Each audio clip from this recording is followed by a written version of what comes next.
to It Gets Real, where I talk about a real life issue or problem that teenagers often have in my pajamas.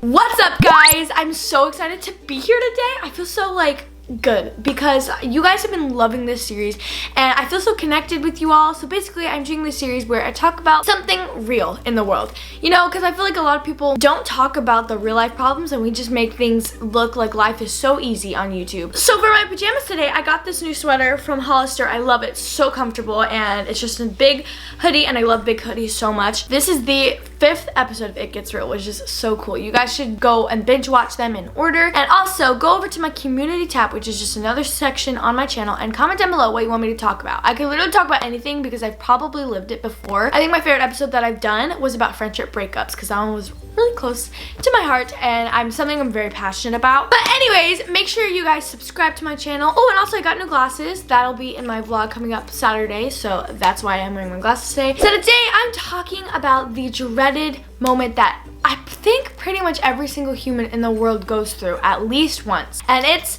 when you have a crush on someone and they don't like you back. So this is for both guys and girls because the things I'm going to talk about are not just for girls. I've been there so many times. I remember when I used to do private school, I would go once a week. I'd go to school because I'm homeschooled, and I remember always having a crush on every single guy in my class because there was actually 5 guys in my class and then me, so I was all by myself. I had no girls, and I remember going through phases where I would like these people and they would never like me back. Another bad thing that I can do a whole separate video about is when someone likes you and they tell you but you don't like them back and you don't know what to say. So I can do a whole nother video about that if you guys want. But I know the feeling is what I'm trying to say. Honestly, it's so sad because I hate rejection and everyone hates rejection. You just want to feel accepted. I wrote these on my phone last night. I literally, I'm not kidding, 2 a.m. Because I was feeling very passionate about it. I was gonna do something different for this video, but then I thought this would be a good one. Okay, so the first one is be 100% sure that they don't like you. So maybe if you're mature enough, maybe you could talk to them and just be like, hey, blah, blah, blah, blah, blah, blah. But I think that really depends on the person, how close you are as friends, and it kind of depends on the relationship you guys already have. Or you could ask around, ask a friend, or you could really put your thoughts to the test, or you could talk to a friend, talk to a mom, tell them what they've been doing, what they haven't been doing, blah, blah, blah. And try to actually get down to the bottom of if they like you or not. Because if they're just acting mean to you, or they're hitting you, or they're making fun of you, sometimes that means that guys actually do like you, especially if you're younger and you're a little more immature. I know that guys all the time will be like, ew, you're so gross, but in real life they have a crush on you. So the second one, as awful as it sounds, either make a mental or a physical list of all of their cons. So I like to be really positive about people. I usually give people the benefit of the doubt, but in this particular situation, you're trying to make yourself see that this person maybe isn't good enough for you, or you're trying to just talk yourself out of it. Now, I don't believe that you can talk yourself out of things. I really don't believe that. I think if you love someone, you love someone. If it's just a middle school crush and it's not a big deal and you're not really close with the person to begin with and you've never really talked to them, I think that you can try to convince yourself not to. So the first thing that you can do, like I said, write down all of their cons, and not their pros, just their cons. Maybe it'll make you realize that they're really not a genuine person, or I don't know. Be negative. This is your excuse in life to be negative, you know? So when you watch romance movies and you get that heart aching feeling where you're just oh, I want that. I used to get that all the time. My favorite love movie is The Notebook. I literally cry so hard at that movie. It's insane. I actually watched it with Enoch and it's both of our favorite movies now. But anyways, when you watch romance movies and sad stories like the Titanic or something, you always picture who you're crushing on or who you're currently dating to be you two, so you look at them and be like, oh, that's me and this person, because you can relate to the movie. And that's just how all romance movies are. I think that's why people connect with them so much, is that it reminds them of the person they're crushing on, the person they love, someone they lost. It really tugs on the heartstrings. So with all of the cons in mind, go and watch your favorite romance movie or find a new one. Just watch it and really think about, do you really want to marry this person? Do you want to actually date this person?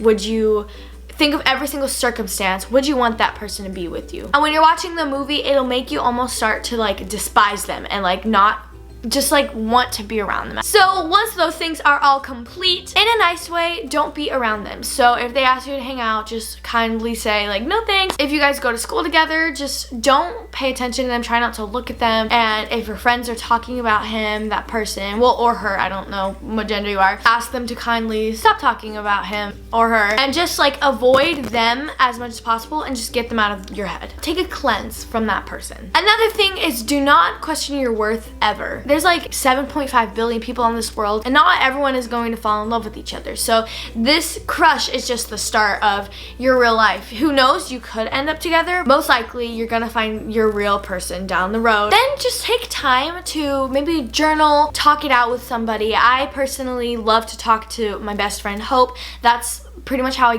get through things. I just like talk to her, and when you hear the situation out loud and you hear the person, you hear everything out loud, like it really helps you have a different perspective of the whole situation you're going through. This is just another tip for life that I really love to do, is just talk it out. And I have this whole journal. I've been journaling ever since August 9th of 2018. I think it's really important to keep a journal, even if it's just something really small. Just take time to really gather your emotions. And a lot of times I feel like I'm being over dramatic or something, but never feel like that. You know, if you want to cry about this person not liking you back, or you're heartbroken or something like that, don't feel like you're being over dramatic because you guys were never a thing in the first place. He doesn't even like you. You know, that type of stuff, like all of those like thoughts. And honestly, I know like love in general can sound very over dramatic, but love is a strong emotion, and we all just like need it, crave it in our life. Give yourself time to just like either cry about it or talk about it or think about it. The last tip that I have for you guys is don't end the friendship. So either you guys talked it out, he said he doesn't like you back, or you guys didn't talk about it but you just came to the conclusion that he didn't like you. Whatever it is, don't end the friendship, and don't be like, I just don't think I can ever talk to you.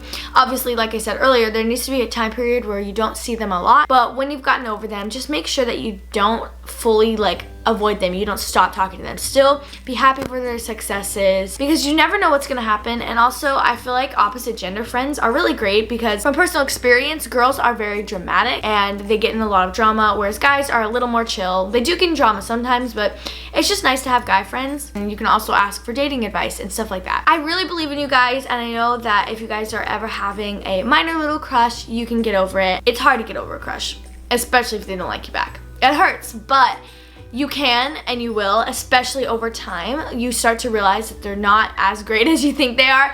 And even if not that, if you still think they're super great and you just don't have the feelings anymore, that's also good. And just know that every single person is gonna find their true love one day on this earth. And when you meet them, you'll just know it. I know that sounds so stupid, but I've experienced it. I watched it in movies, and I never thought that could happen to me. And I never even like thought that like I would find someone. So yeah, thank you guys so much for watching. I hope you enjoyed this episode. It Gets Real. Again, please comment down below what you would like me to talk about over on my community tab. Also my Instagram. I'm very social with you guys, always chatting with y'all in my DMs. I love you guys so much, and I hope this helped you guys. I'll see y'all in my next video. Bye!